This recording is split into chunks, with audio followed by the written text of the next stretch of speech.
मोहोळ येथील श्रीमती अंजली महादेव काटकर यांनी भाजपचा राजीनामा देत राष्ट्रवादी काँग्रेस पक्षात जाहीर प्रवेश केला। सावली बंगला मोहोळ येथे आयोजित कार्यक्रमात त्यांचा हा पक्ष प्रवेश सोहळा झाला। राष्ट्रवादीच्या वाढत्या जनाधारावर विश्वास ठेवून आणि मोहोळ तालुक्यात सुरू असलेल्या विकास कामांना पाठबळ देण्यासाठी त्यांनी हा निर्णय घेतल्याचे सांगितले। पक्षात प्रवेश करताच पदाधिकारी व कार्यकर्त्यांनी त्यांचे हार्दिक स्वागत केले। नमस्कार।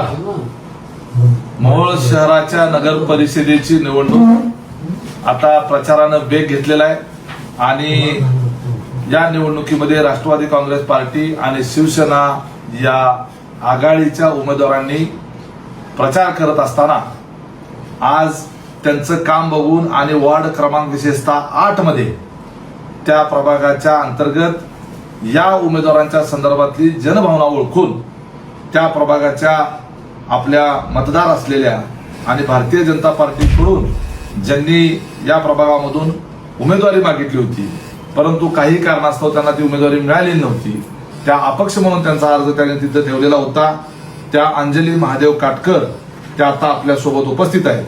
त्यांनी भारतीय जनता पार्टीमधून राष्ट्रवादी काँग्रेस पार्टीमध्ये आता प्रवेश केलेला आहे।